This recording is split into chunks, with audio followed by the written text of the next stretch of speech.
Nu är nya Casumo.com här.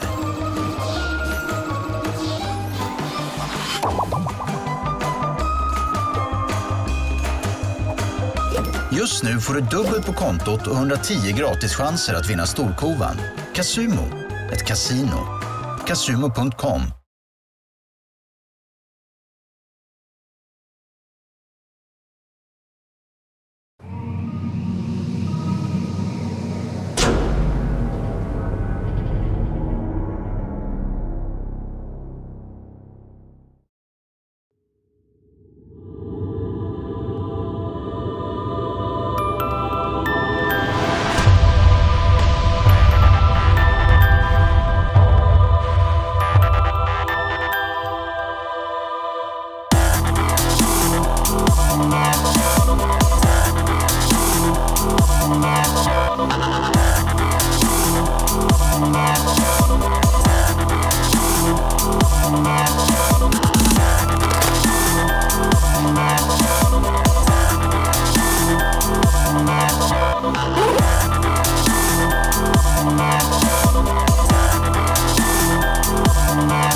Alright, man, it looks like it's going to be another B-split push coming up here, standard as could be for the T side. Yeah, they are getting ready for it right now. They've got two people coming out through the middle, 3 people through upper dark at the moment. There's counter-terrorist holding one guy inside the B-bomb site, one guy down towards the middle of the map. Yeah, that B-slope man on CT side is going to be the linchpin here. T side, they've managed to put the CT smoke down. No support coming in from the A site here for the defense. It's all going to come down to the entry shots here, the man making the plan. It's getting kind of cold in here. Hey man, did you leave the window open? I don't think so.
This is your last chance. After this, there is no turning back. Remember, all I'm offering is the truth. You can take the blue, or the red pill, or the green one. What? There's a green one?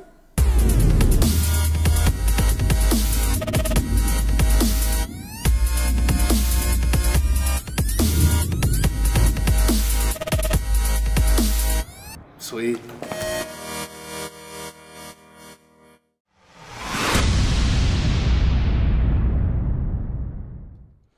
All right, and welcome back, ladies and gentlemen. Once again, we are here with the Caseking, King of Kings tournament at Room on Fire. So thanks for spending an evening with us. And the next game we have coming up for you guys is NiP versus Epsilon, who did just beat Cloud9, actually in a pretty impressive fashion. Epsilon really, playing really well, which is kind of cool to see. We need all the top teams we can performing at the top level. As you can tell, Semler's chair is suspiciously empty, so he'll be back any second, I'm sure. But Vendetta, you're usually always here, so I'm gonna guess you still are. I am. Not going anywhere. All right, well, that is good news. So, actually, what we can do here in the meantime, because we did promise we were going to give away one of those Stat Track AWPs, is we can really spend the downtime doing that, and then afterwards we'll do the giveaway for the headset and for the Bitphoenix headset that I'm wearing here, and also for the Alpenfin Brocken Eco, which is a CPU cooler.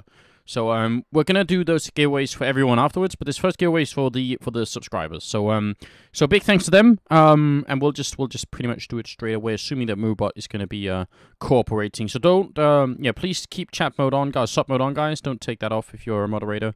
It'll be confusing. And then we're gonna open the raffle. So yeah, open and reset. So type raffle in the chat, guys, and you can win a StatTrack AWP Boom.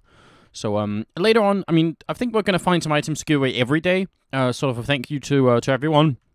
Just keep in mind if you sub to this channel, which is something we haven't said before, but basically we can't promise you guys that we'll be having daily content the same way we have had before. So you know, we definitely appreciate your subscription, but I don't want people, you know, subscribing and assuming that we'll be here, you know, 7 out of 7 days, because we can't quite manage that.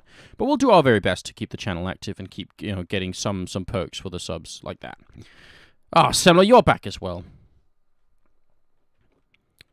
Ah. Oh, wait. Wait. Of course, we push the talk. I'm so used to just studio stuff now.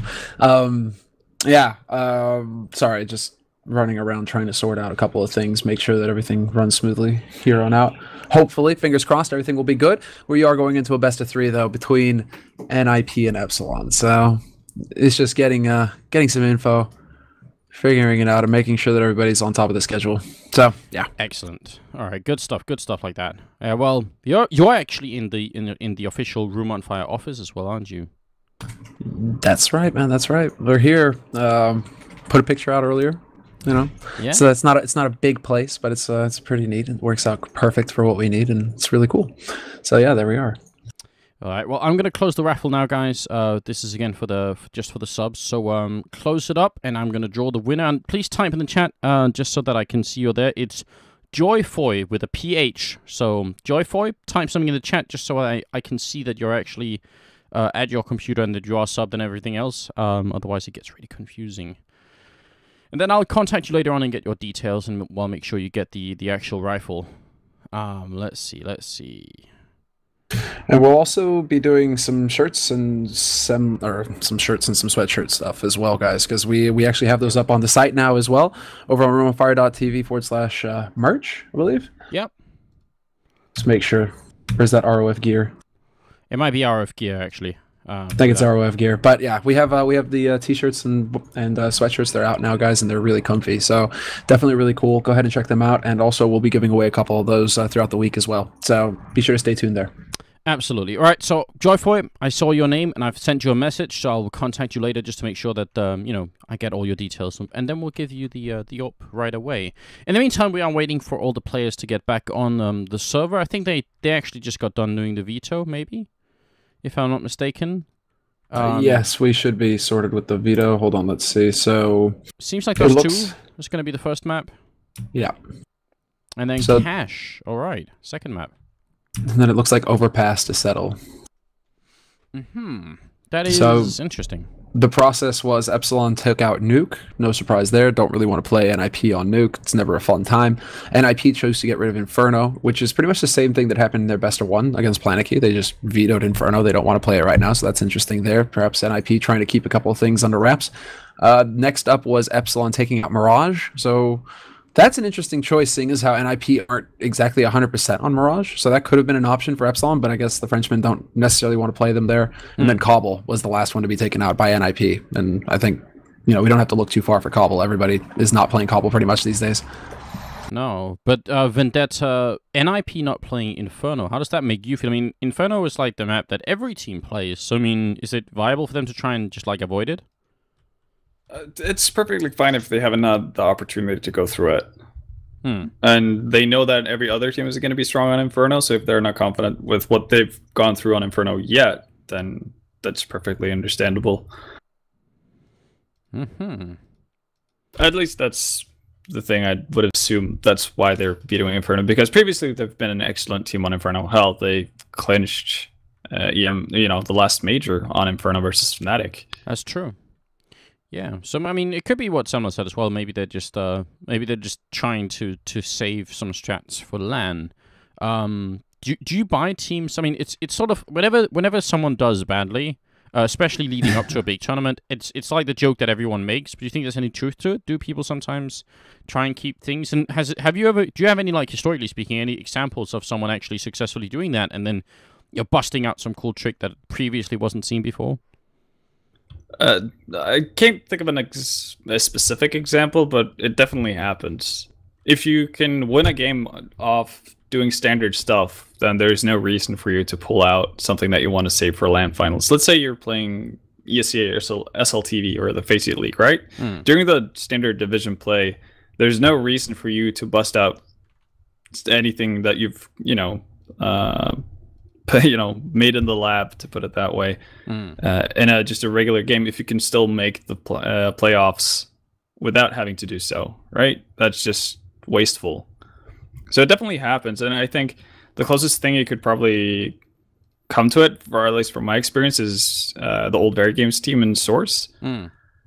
Either way, they would just stop everybody both online and offline, so I guess in that sense it didn't matter all that much. But you'd play versus them online, and you'd watch their demos going into the next LAN, and you'd be like, oh, we've got a pretty good idea of what's going to happen. And then you get to the LAN event and play versus them on the map you wanted to, because that's where you have all the information as to what they're doing.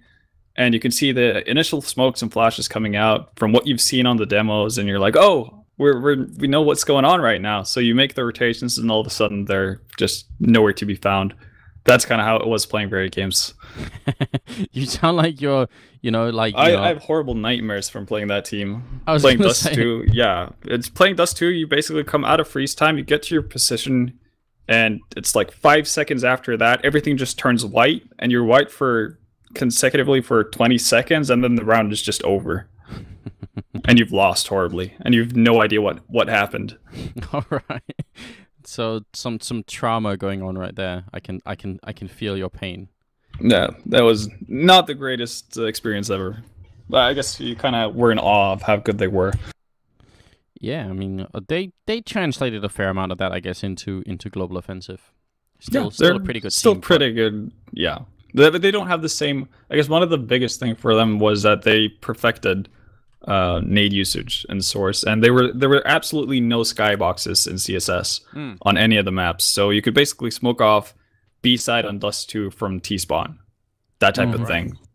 And nobody had that down to a T like Very Games. And that's obviously not all of those things are possible in CSGO, so that might have hurt them a tiny bit, but obviously they're still exceptional individual players.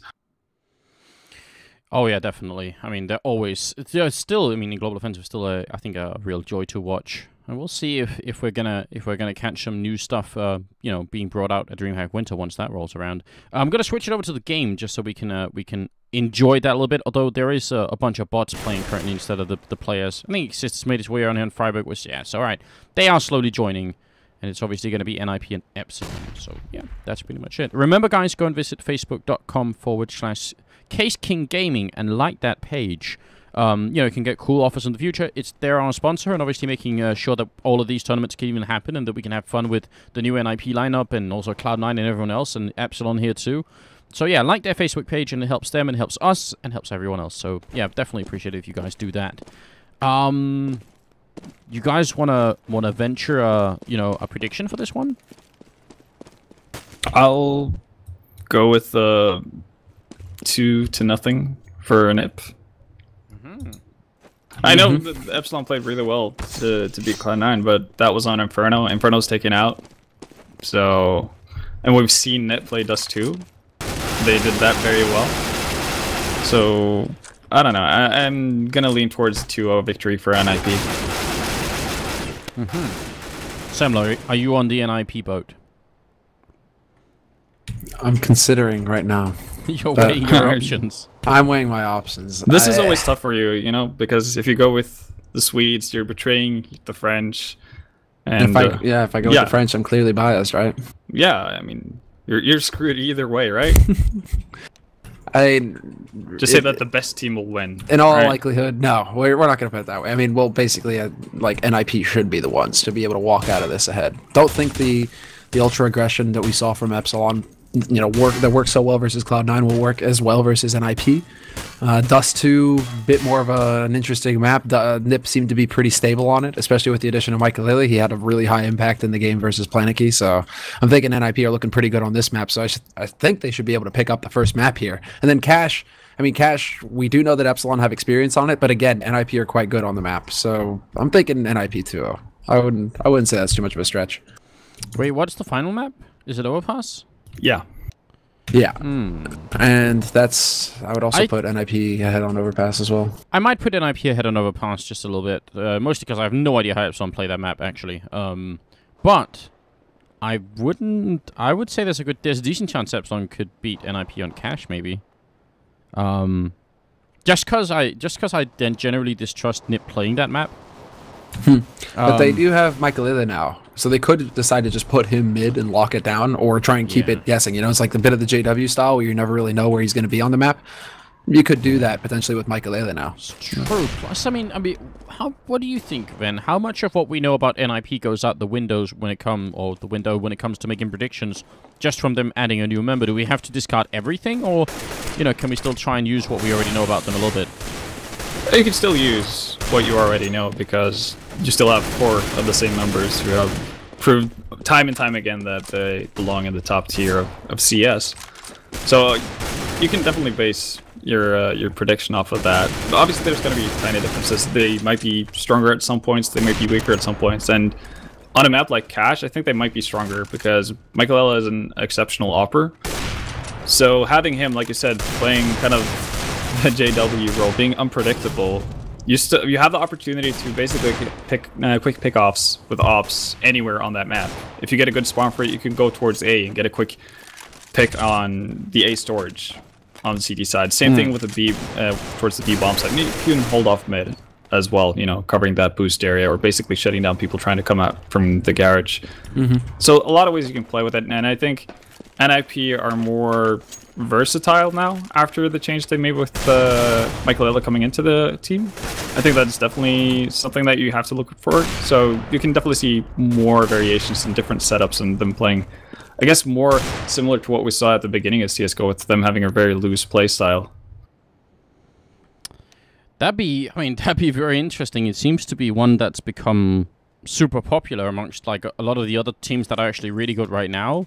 Is play maybe like you said, a little bit more loosely, a little bit less strictly, as it were. Yeah. Because that's actually one of the things that we were initially sort of impressed about with Very Games, is that it seemed like Existence had a lot of micromanagement control over what each individual player worked, and it seemed to work for quite a while. But it seemed like even now, Titan and some of the other teams try and let their players make more individual decisions and stuff like that. Yeah, it's definitely steering more and more towards that, but I think still you need to keep the tactical aspect in mind. You can't really become a top team with nothing but individual skill.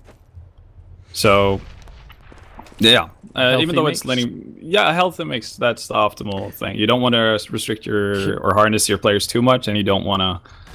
Can I ask a different question then? Yeah. Could it be the case that we're simply just lacking...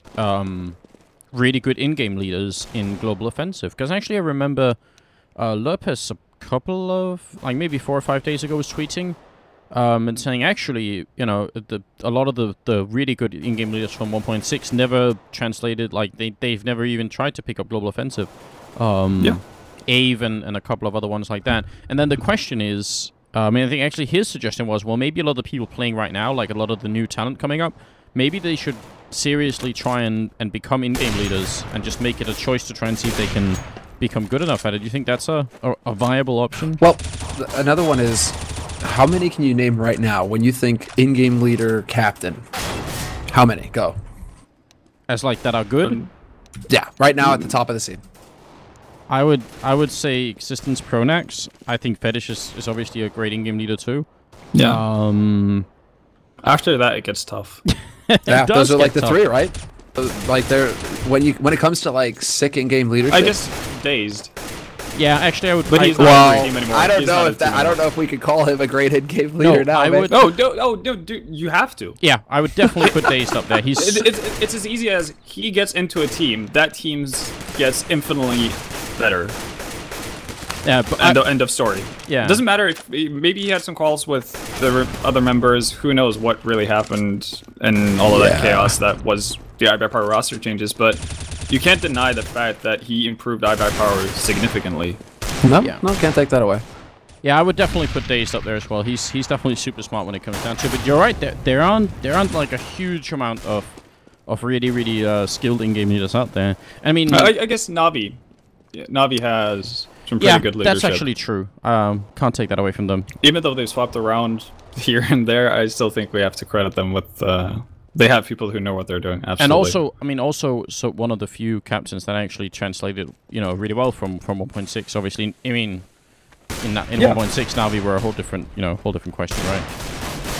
Oh, absolutely. So they've definitely transferred well, no doubt about it. But like Lurpus pointed out, it's a bit of a shame that we never got to see people like Abe and Threat, Karn, so on and so on, moving into CS:GO.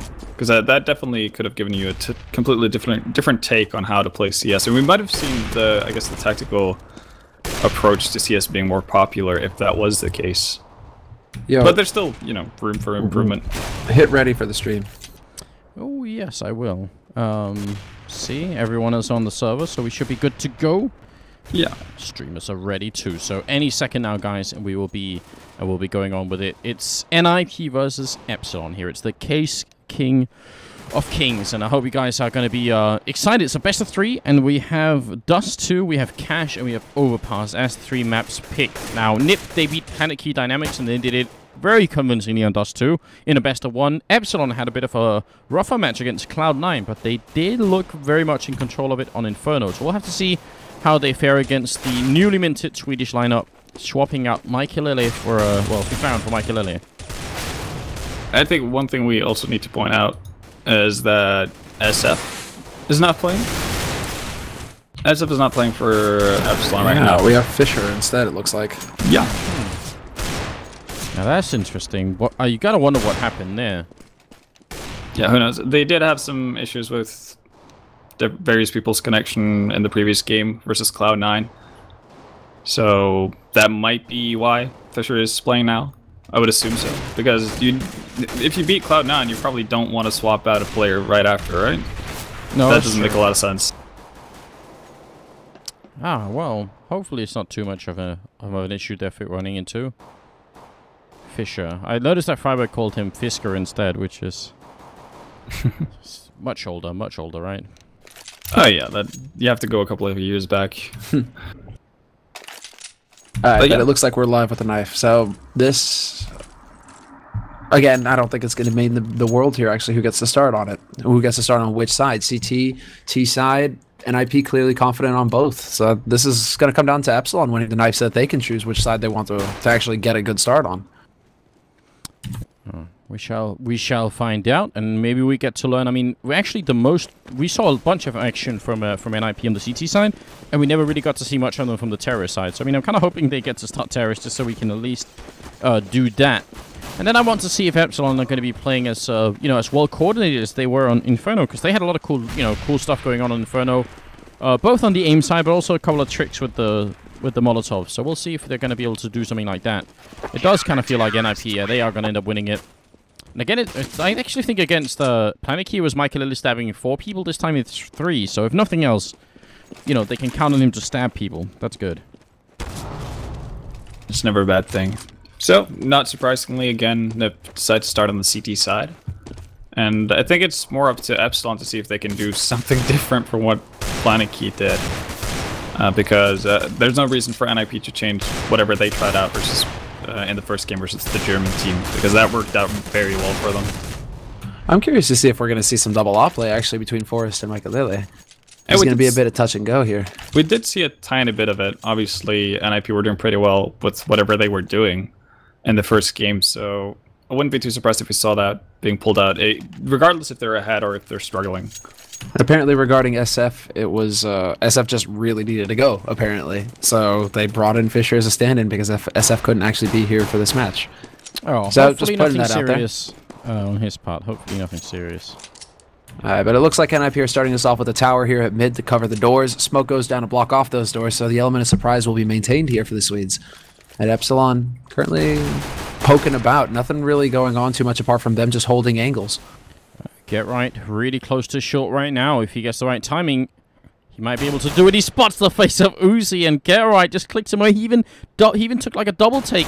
He sees Scream jumping as well, and now he's finally fall back, which is probably a good idea. He's still hanging around here as well. Beast 2 is looking for a nade opportunity here that could potentially set it up for his mates, but he's only got a flash and a smoke. It's going to be this flash going in. GMX trying to get the punish, but Get right, no fear. He's holding his ground.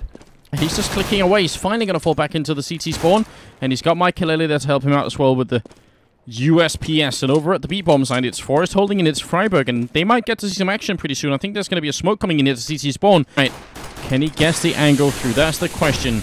Or is he just going to try and play right at the edge? He jumps through right into the waiting arms of Fischer, and it's going to end up going down. Forest inside will get the kill. Freiburg with another one, and the last bullet from Freiburg comes through, and it's a headshot.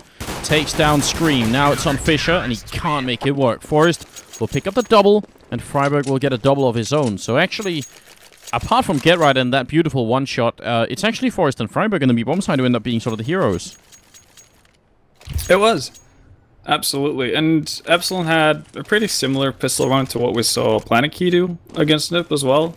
Although took a bit more time to set up for it. They even lost one man to Get Right early on, so that didn't help them at all. But the B split doesn't quite work out versus NiP. I like the way Forrest and Freiburg are playing that. Double headshot on the guys holding long, though. That was a bit of a scary moment there for NiP. They decided to take that fight at long, and eventually they just got nailed. Exist and Get Right both down to sub 20 HP. This is a bit of a painful situation now for NiP against pistols. And the reason why is that Get Right was actually walking up with burst fire. So he took a burst fire and then had to swap to full auto just to be able to hold off. Yeah, now they hit Freiburg down the middle, so I mean, if nothing else, Epsilon are really doing a tremendous amount of damage to the Swedish team. Maybe they could actually just, Oh, Michael Lille. Oh, no. Oh, no. He's got the Mag 7. He's not going to hit the shot. He actually just goes down. There's a great opportunity. That's a very viable way of using the Mag 7, but he didn't hit anything. And now it's on Forest coming up from short here, or from Catwalk. I mean, this is a fantastic round for Epsilon, and Fischer actually has a deagle in hand. GMX is still in the FAMAS. He gets a tag on Force as well. GMX looking for that headshot. He's not going to quite find it. He just needs to stay alive at this point. It's going to be up to Fischer to draw the attention here. They're buying a lot of time right now. And NiP, they have a kit on Freiburg, but he's so very low. He actually runs right up onto the site. He's the point man now for NiP. And Uzi's coming up from behind as well. This is such clever play. Exist trying to run away. And Uzi, he went for the long con. Very, very smartly planned out. Vendetta, how did it get so out of control for NiP in that round? First off, the two dinks on long, that played a huge role for them. The fact that they didn't actually lose any members, or too many members early on, it allowed for them to reconvene. They'd already done a ton of damage to the NiP players, so then they just needed to find an opening so they could attack the site where they could actually do some damage with the pistols. Going out on long after you get the two dinks, sure, you might be able to catch off one or two members from NiP if you're really, really lucky, but the safe option to go from short was just really smart from Epsilon. And Michael Lille missing all of his shots with the Mag 7, probably not the best thing that could have happened to you. That was a running scout headshot from GMX on Michael Lille, who tried to get in here. Get Right again is he's continuously trying to occupy that spot, but then Exist down the middle gets another one with the scout. They have picked it up. They tried for that boost again. He hits the body shot on Uzi as well, and if they're trying to get in here, they got to be careful. Freiburg has a deagle in hand, and it's an instant one dig on Scream. He takes him out, and we're into a 3-on-3. What a game this is turning out to be already in the third round. This is a real battle between both of these teams. Double dig action. Freiburg's already picked up one frag, but Get Right's currently camping short with one of his own. Epsilon likely to go out through long this time around, though, so really trying to play with these guns, try and see how far they can push the advantage of the rifles that they have, but they're going to have to get close eventually, and Get Right's going to spot them out. Freiburg has the AK. He can't connect with the spray. Get Right worried about someone coming up short, but they're all down on long. He's got one bullet, and it won't connect. Freiburg takes one. He's got the deagle. Another headshot. Finally, they bring down Freiburg, which is not easy. He took 3 people with him. Now there's 20 seconds left here, and Forrest can't... I mean, I think if 1 bullet here or 2 bullets to the chest is going to be enough to bring down Uzi. Forrest, he's not in a bad spot right now. He's in a very good spot, actually, with the P250 as well. And Uzi is taking a long time to get into position to plant this bomb. He's going to plant it safe. So Forrest, he knows that it's here. Now it's just a waiting game. Who's going to land the shot first? Forrest finds the angle, but he's down to 19 HP. Uzi's looking so good. He tries to fake it out. Forrest jumps once and again, and there it is. Second time around. He picks it up, and he's got enough time to defuse. And Uzi, he went for, he threw out his pistol to try and see if he could do it, but, like, fake out Forrest, just not going to work. That's 3 pretty action-packed rounds. Vendetta, what's the follow-up for this for Epsilon? Did they go for a buy here? If I'm Epsilon, I'd probably not buy up. You're too spread out on your money. You're not going to get properly equipped on everyone, and you're not going to have enough nades really to work with. So it's going to be really hard for you to you can't go towards B without any nades, and you can't really do proper splits and all that good stuff without the proper nades. So I'm perfectly okay with them ecoing. Yeah, doing an eco, buying up a couple of nades, that's better. The better option in the long run. Alright, well, it's certainly going to be interesting to see if they can do a little bit here. They do have some body armor on Uzi. Get right, just holding down mouse 1 and killing absolutely nobody.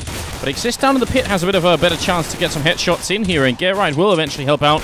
The bomb is dropped as well, and it will be a quad, maybe. Ah, not quite. My killer comes in and steals the last one. So, losing one guy, I think that's not too bad for NiP. They're going to be alright. Now the question is, what is Epsilon going to do? They could actually go for an AWP on somebody if they wanted to. There it is. All right. I was looking at it because Michael Lily was at 4,700, and I'm like, he's $50 short of an AWP. Come on. And then you see Exist actually has enough money to drop for him. So it'll be just a quick trade there for NiP. They will have the sniper rifle going into this round. And Uzi has one as well. Mike Lily picks up the first kill, but Uzi wants to get someone jumping up. They're not going to commit to it. And again, the so-called Noah Tower, whereas some people in HLTV were getting quite angry because we called it a Noah Tower and said it's the 4 Kings Tower. So either way, I think we're just going to keep up with that one word. Get it right. Too confusing. Flashbangs in. Scream. It's going to go down. Epsilon certainly knew that this was a possibility because that flashbang is designed to kill that tower. But it doesn't work out. Get right goes down to Beast Fly, and it's a 3-on-4 here. Not the best position for Epsilon, but not unwinnable. I think they need to get Uzi in a position where he can potentially pick people off. Probably the best place to go right now, or the easiest place to find a potential pickup is short, but you have Michael Lillo there posted up with an op, so it's going to be a tough peak for him. Yeah, that was definitely a tough peak. He got shot in the face. Beast Fly and Fisher. If they can actually... Oh, Michael is down in CT spawn. They could walk right in and put the bomb down. They even have a smoke and a Molotov to try and keep NiP just a little bit away so they don't get killed planting. They obviously can't know this, but if they get up here, it's actually maybe a bit of a lapse for NiP's point of view, because 2-on-4, you kind of want to deny the T's the chance to get the bomb down, right? Yeah, but at this point, I'm actually pretty certain that NiP are more interested in just winning the round as safely as possible. Well, Mike Hillary comes in, gets another kill. That's now a triple. And Fisher's stuck completely, and he's going to go down as well. Ends up being sort of tossed over the back of the wall here. And Mike Hillary picks up 4 kills with the AWP, taking no damage at all. Yeah, pretty good hold from NiP's side. Michael Lillo doing a good job. First getting the entry onto, I think it was GMX, if fell for Epsilon at the beginning of the round. So yeah, he's just doing a really solid job with that op. And it's going to be tough for Epsilon to do anything about it as well, because he's able to actually hit those shots, standing in that Fox position on short. And I was actually surprised to see Uzi taking that peek on short without having Fisher flash him out, or flash for him. I'm wondering if it's miscommunication. I mean, we can't forget that Fisher is also standing in for SF right now. So maybe there's going to be some need to work on that a little bit here, but it's going to be a very quick push out through mid doors right now. That's going to open it up for Exist, however, who's holding from CT, and he's going to block off Epsilon. Epsilon just need to try and run and gun him down. Yeah, and they actually smoked him off, and he still just found the right timing. Yeah, Molotov from Forest going off as well. They're just keeping them out at the moment, and while they're being kept out of the B-bomb site, they're getting wrapped around from T-spawn and middle. Things are looking tricky here for Epsilon, though Beast Fly actually hiding in the corner is going to take down Forest. But does he realize Freiburg is in here? Not in time. I really enjoy how NiP actually play this. Whenever there's a B split, they have one smoke at any given time to smoke off the entrance to the double doors on B. And it just halts everything the opponents are trying to do, because they don't want to be stuck in mid. They don't want to get sandwiched like that. So with NiP smoking that off, they basically only have window as a viable option to go through, and it can't fit 4 people through that at once. It's just going to be the easiest pickoffs for Freiburg and Forest ever. Well, how do you feel about the fact that we're right now watching an NiP team who's actually winning, well, 5 rounds here in a row, and Forest and GetRight are 3 kills each, meaning they're not really the top contributors, not even close. That's definitely rare for NiP, isn't it? It is rare. Well, go ahead, Evan. No, it's a rarity, but I guess in the first game we saw Planiki refused to go long, so GetRight can do all that much, and now you see, as soon as someone starts lurking over towards long, Michael is there to kind of steal away GetRight's potential frag. Well, we can't forget that Michael has to have a strong start here, guys. So, you know, maybe it's collusion. Maybe NiP, you know, they're working together to get him a good, strong start. I'm thinking that's what's happening here. I'm sure he could find his frags, regardless. That's how Michael actually gets off the team. GetRight's just like, I'm just not getting enough kills here, man. You know, I need more. Go. Michael, speaking of him, he's up on short again, and he's going to take down GMX this time. A slightly different position. What Jordan or Nothing referred to as, you know, during the SWCS, but an off angle, right? Because you can clearly see GMX was ready for him to be right at the corner, and actually Michael was just 2 steps back. So that means his angle of peak is just a little bit different, and that's definitely super annoying. It's certainly going to come back to haunt them now, because Epsilon are down 2 guys. Michael picks up another frag. That's 3 for him. He eventually gets out of there, only to take a bullet to the face. What? Luckily, his mates, GetRight in particular, are there to plug the gap, but that was really nicely done there by NiP. Did you catch that spray, Vendetta? I did not. I was watching Michael. Oh, that looked ridiculous. Likewise. That was like a true GetRight type spray where he's just aiming basically down towards CT spawn, and just like the recoil is going to bring it up, and then the last 2 or 3 bullets, he just downs both of them. Just perfect timing there. Well, that's going to make it 6-1, and NiP off to an incredibly strong start here on this map. And currently, Epsilon, I mean, they are able to, now because they've lost so many rounds in a row, basically, they're able to continue to buy.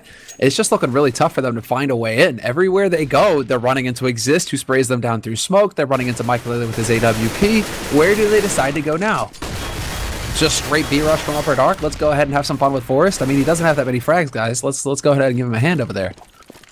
You know you're desperate when you're thinking, oh, this guy, we should go towards Forest. I don't think anyone has ever said that in their lives. No, probably not, right? That's kind of rare. I mean, that not be the best idea. I mean, you never know if Forest is actually going to kick it into high gear once people start being on his side of the map, like you were pointing out earlier. He hasn't seen too much action. About 45 seconds left as Epsilon are making their way up towards the A bomb site here on Catwalk. And they've left one guy, which is Fisher, down here, sort of mentally playing it out with GetRight on either side of the double doors. But a lot of this is still going to come down to Michael, who's taken up a 3rd place here where they haven't seen him before. He's going to re-peek, and he spots a lot of people flashed in as well. He picks up the 1st kill and goes for a little bit more. It's going to be a double. Can we get a triple? No. Finally, Scream comes in to shut him down. But it might be too late. Yeah, looking at GetRight here, but he's moving his way up along. Freiburg is just going to jump straight up onto that site, and Freiburg and Forest will split it up. Forest actually getting that frag after all in the end. That looked a little bit scary there for Michael though, initially, because he missed that opening shot. One thing that was really nice is that Epsilon tried to fake out NiP. They threw a flash in Upper Dark that prompted Forest to throw a lot of nades towards B, but NiP didn't rotate. They did not move a muscle. They just sat and waited until they saw somebody from Epsilon. So good patience there by the Swedes to really just, you know, keep their cool on the CT. And one thing that's making it so hard for Epsilon to actually figure out a good way to attack any of the bomb sites is the fact that, as you mentioned, this is the 3rd different position Michael is at. Yeah. Initially at the, you know, for a round. So he's just making it impossible for Epsilon to know where they're going to face that up. And now we saw him pushing into mid. Yeah, nice flash there by Epsilon, though, to make sure, before they peaked from Lower Dark. You know, I mean, they are being a bit thorough here, the Frenchmen. Making sure that they're not just going to give away frags. But still, yeah, Michael making life interesting for him, that's for sure. He's still waiting down here. In fact, he's going to spot the bomb right there. Look, he knows someone's going to come and pick it up. That was almost Epsilon baiting themselves by dropping the bomb, and he's just going to keep covering it. Michael just doesn't care at this point.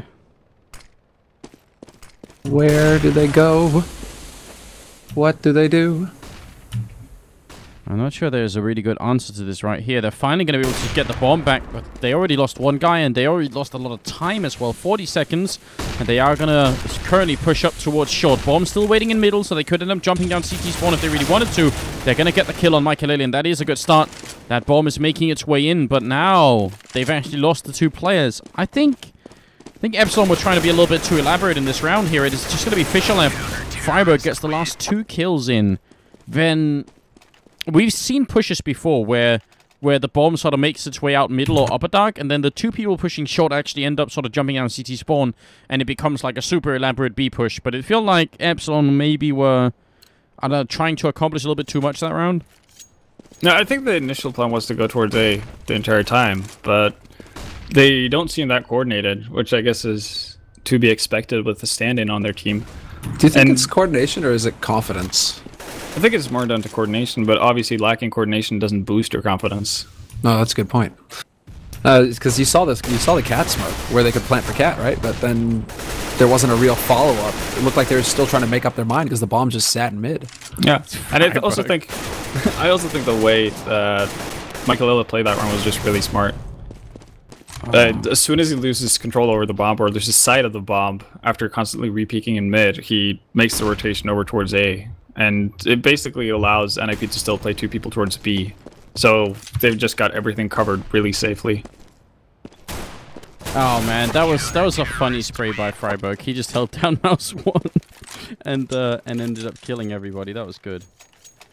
Once they realize, man, that's the thing. If Get Right, Freiburg even exist, if they're starting to get the spray under control again, that's a glimmer of the old NiP coming back here, man. That little twinkle in Get Right's eye. We're gonna have to see if they can land some more.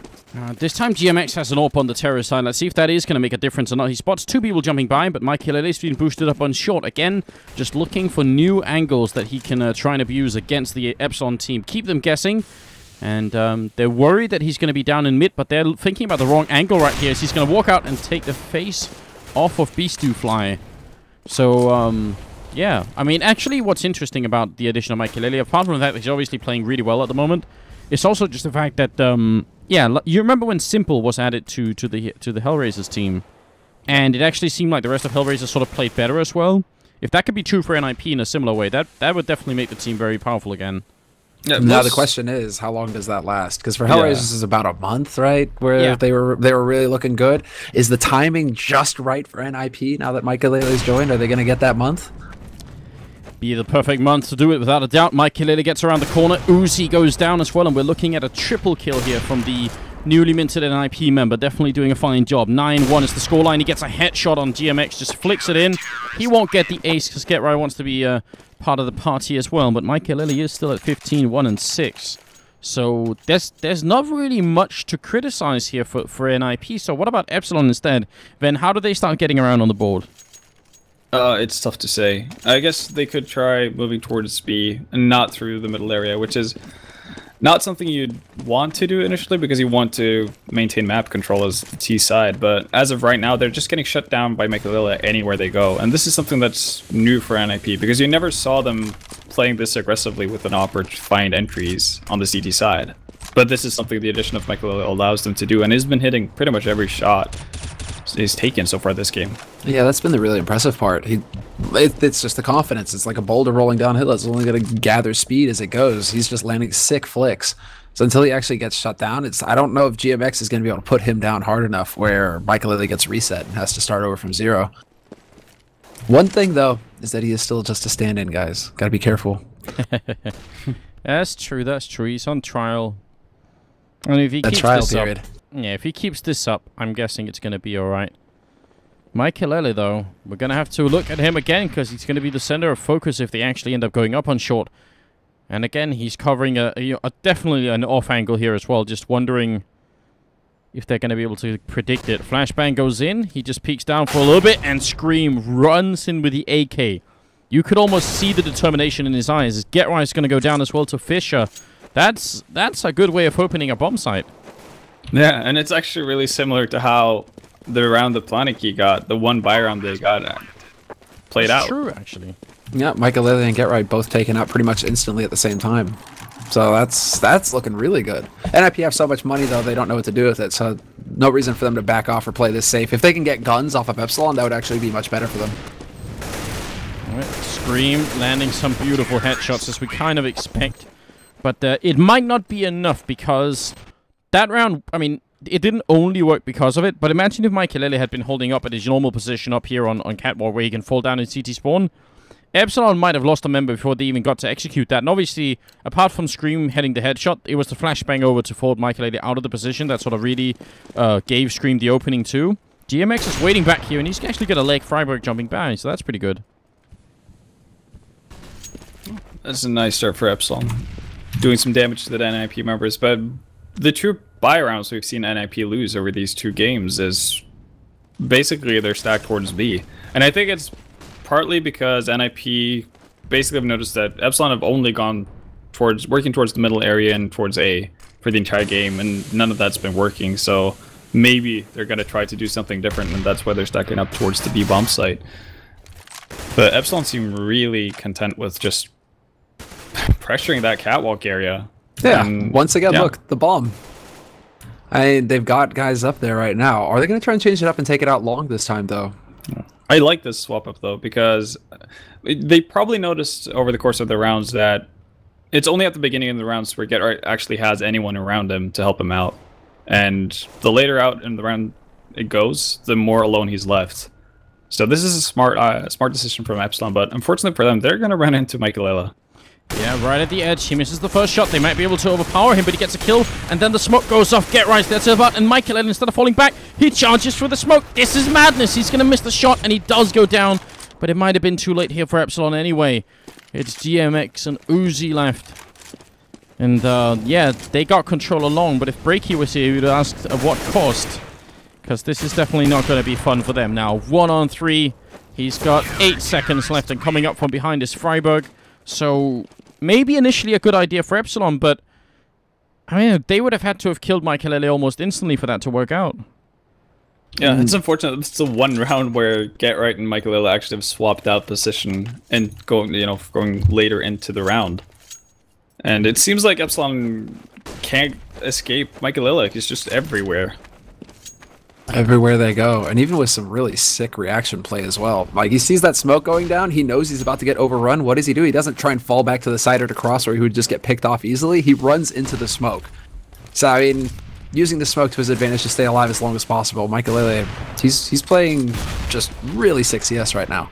I mean, the fact that he runs close actually works on a couple of different, levels as well, because if they were trying to guess the angle shooting through, they definitely wouldn't be shooting at the wall right next to them, right? They'd be shooting much further up. So, I mean, I think the fact that he actually kept going was maybe a little bit too brave, but if he had hidden right in the smoke, that would have been really fun as well. Either way, he's doing a fine job at the moment. So is NiP in general here. 11-2. I have to see if Epsilon can bring it back here and make it a little bit more interesting for themselves and pick up the last 2 rounds. Well, it looks like once again Epsilon are gathering up for an A split. Bomb is waiting on Cat. They're going to go. Speed up for this Michaelele. Going to land the first shot. Gets the second shot. Let's see the third. No, not going to hit the third, but now he has to rotate around. He's going to look towards long now to help out his mate GetRight, who's alive in the pit. GetRight, though, he scoffs at help. He doesn't need it. No, well, I say that, and then I curse him.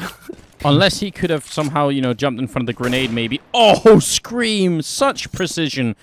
It is always such a pleasure to watch the Belgian rifler play like that, but it isn't enough. I mean, his ability to land those shots is just not enough to overpower what NiP are throwing at them here. And yeah, Michaelele giving a little bit of credit to Adil. It's gonna be the 15th round now. Scream, Habibi. Well, now yeah, it's the 15th round in Epsilon. They have to eco pretty much. It's gonna be a force buy with pistols and flashes. This is going to be brutal, and it's going to be just straight pressure here out onto long. Exist already starting off strong. Habibi, I hear that on Mo's stream all the time. I don't know why. It's Mo's love, man. Mo's life. Oh, yes. Freiburg waiting in the middle with an AK. It's the 15th round, and Epsilon really only have pistols. It's going to be Forrest peeking out to take down Beastie flying. Uzi's going to be dropped, so Forrest gets a bit of action in the end. Doesn't it? And not really a lot happening on the B side of the map for these first 15 rounds for Forrest, unfortunately. But for NiP, it's even better than it was against Planet Key. How so? It's the same results. Oh, does Habibi mean my dear? No, I thought it was my love. My love? Alright, I'm learning stuff. Good. Just saying. That's a good phrase to know, I feel like. In any case, it seems like NiP are going heavily towards B here with the Glock train. Unfortunately for them, Epsilon stacked up with 3 players here. Yeah, and GMX found a sick opening. Scream will follow up with another headshot as well, and it's going to be, well, it's going to be down to get Ryan Freiberg, I was going to say, but they get shot down really quickly. So, a really, really well-handled round from Epsilon, and Vendetta, they weren't even in the bomb site. They were up in the window, they were at the doors, but there was nobody covering inside. That seems almost counterintuitive. It seems like, you know, when you have nobody on the bomb site, you should lose the bomb site. Yeah, unless you hit shots like GMX did.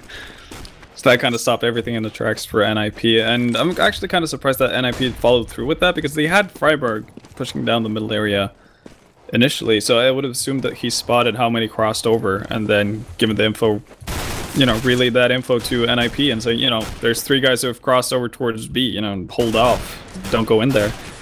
Didn't happen though, and just pretty easy pistol round for Epsilon. Man, Michaelele and Scream having a headshot battle as well right now at mid. Bit of the peekaboo moment. Michaelele not able to land any shots though, so it's going to be Epsilon getting out of this pretty much scot-free. They have a pretty decent setup over here on A as well. NiP gathering up for the rush, so it's going to come down to Beastufli and GMX to stack it here to stop this push-up cat, but instant headshot on Beastufli, and GMX gets taken out as well. This is not looking good here for Epsilon. Oh my god, and this is almost what happened to Planet Key as well. Just when you thought they had some sort of opening to maybe get, you know, a slightly better scoreline on, Michaelele is hiding right here, ready for Uzi. Does almost take him down. Look how low they are. Massive health advantage right now for NiP and Fisher. 1-on-3 clutch. I think he'd rather run away. And NiP, they're heartless, man. Yeah, it feels like we're watching NiP versus Planet Key all over again. Yeah. A lot of the rounds are playing out the same way as well. It's odd. Yeah. Again, just a completely standard execute from NiP towards that A bomb site, but they just land their shots, and Epsilon not that lucky. Then again, it is kind of hard to stop 5 people running at you with CZs, yeah. Does anyone want to guess what Scream's headshot percentage was at the end of the first half? No clue. 87%. That seems about his usual frags, average. Though. He's got 9 frags, though. I mean, 87%. That's still pretty 9 good. 9 frags. That still means you basically, like, 8 out of 9 shots, you just hit headshots. How many frags would he have if he sprayed, Anders? They wouldn't be as beautiful, Semler. You know, sometimes... Are you talking... It's quality versus quantity, is that it? Yeah, sometimes the aesthetic, it really matters. But I think actually Epsilon right now, they'd rather have the quantity here, as they are getting shut down over on long. GMX gets shot out of the map. You gotta be joking me. Did that really just happen? He actually got evicted. He's out. So we're gonna need Where a is screenshot he? of He's that. disappeared? He Doesn't even respawn. He fell outside the map. Probably not. That's it. You can't get back in the game. They're gonna play 4 and 5 for the rest of it. Scream. He's gonna be alone in a 1-on-2, and he's just gonna try and save this rifle. What a moment. See, you're lucky, man, because for me, the model just kind of like flopped against the wall and it's stuck there, so no eviction on my side. It's unfortunate. He actually fell over the wall here on the stream. That's so good. It's going to be map point here for NiP. This is the map that NiP chose, right, Dust 2? I believe they chose Dust 2. So Epsilon chose Cache, and that's the second map. It's best of 3 game here, guys. So let's not count the French Belgian team out, but obviously... NiP seemed, at least for the moment, it's a little bit too early to judge, I feel like, but at least for the moment, they seem pretty strong. This is looking pretty damn good. Oh, and there's going to be a fast play here from NiP out onto B site. Forrest is going to find the headshot on Uzi instantly. Good counter flashes coming out from Scream to buy time, but in the end, he just gets completely overwhelmed, and we're looking at a pretty clean round here for NiP. There's no saving now for Epsilon. No, there really isn't.